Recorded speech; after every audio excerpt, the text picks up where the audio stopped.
Prime Minister Boris Johnson, distinguished delegates, media के हमारे साथी, नमस्कार। सबसे पहले मैं प्रधानमंत्री बोरिस जॉनसन और उनके डेलीगेशन का भारत में हार्दिक स्वागत करता हूं।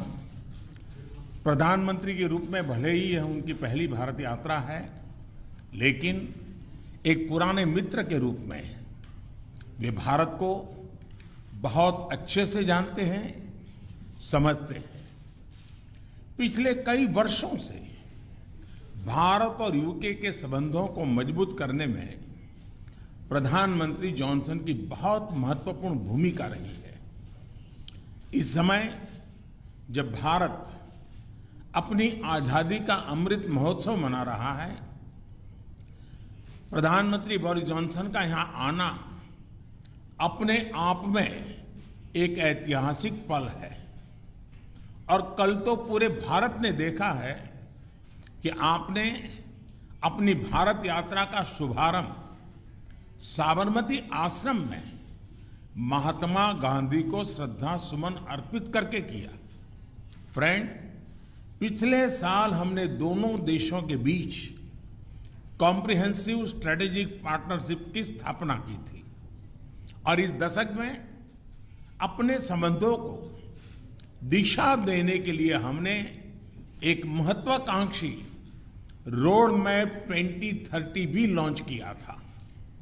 आज की हमारी बातचीत में हमने इस रोड मैप में हुई प्रगति को रिव्यू भी किया और आगामी समय के लिए कुछ लक्ष्य भी तय किए।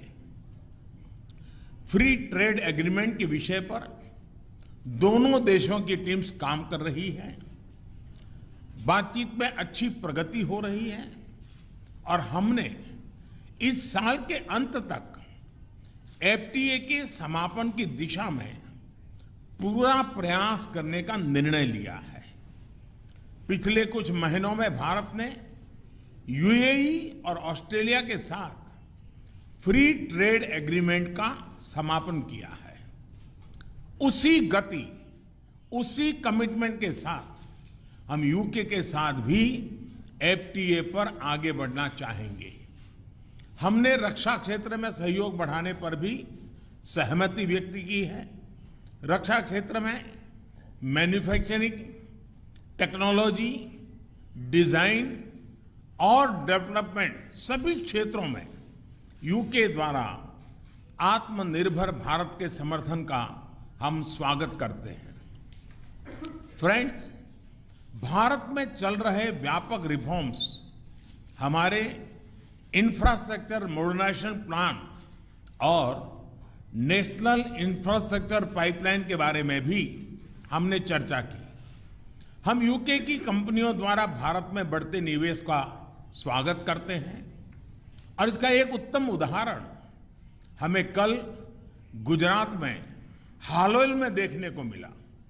यूके में रहने वाले 1.6 मिलियन भारतीय मूल के लोग समाज और अर्थव्यवस्था के हर क्षेत्र में सकारात्मक योगदान कर रहे हैं। हमें उनकी उपलब्धियों पर गर्व है और इस जीवंत सेतु को हम और मजबूत करना चाहते हैं। इस दिशा में प्रधानमंत्री जॉनसन ने निजी रूप से बहुत योगदान किया है। इसके लिए मैं उनका अभिनंदन करता हूं। फ्रेंड्स, हमने ग्लासगो में आयोजित COP26 में लिए गए संकल्पों को पूर्ण करने के लिए अपनी प्रतिबद्धता जताई।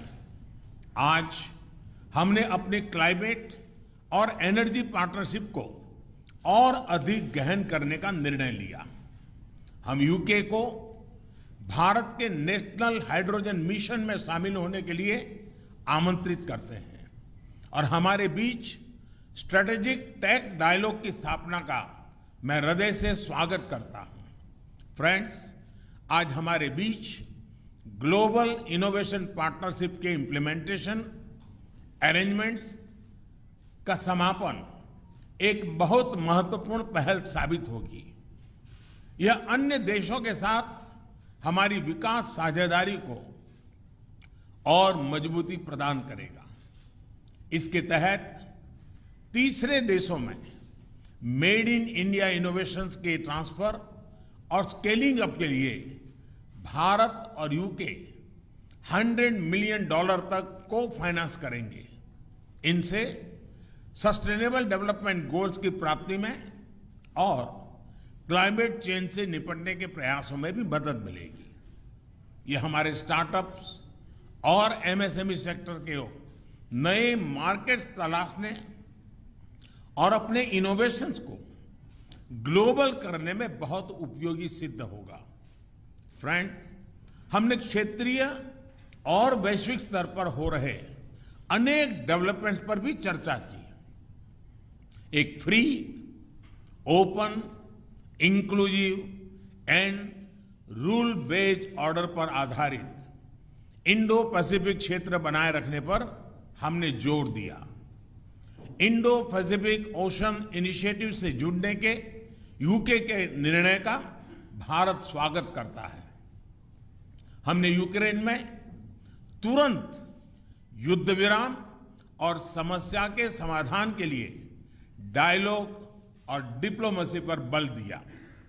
हमने सभी देशों की क्षेत्रीय अखंडता और संप्रभुता के सम्मान का महत्व भी दोहराया।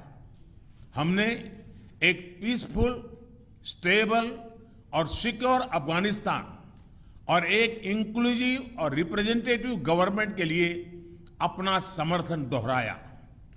यह आवश्यक है कि अफगान भूमि का प्रयोग अन्य देशों में आतंकवाद फैलाने के लिए नहीं होना चाहिए। एक्सेलेंसी, आपने हमेशा भारत और यूके के संबंधों को मजबूत करने के लिए विशेष प्रयास किए हैं। इसके लिए हम आपका अभिनंदन करते हैं। एक बार फिर आपका और आपके प्रतिनिधिमंडल का भारत में हार्दिक स्वागत है। बहुत बहुत धन्यवाद।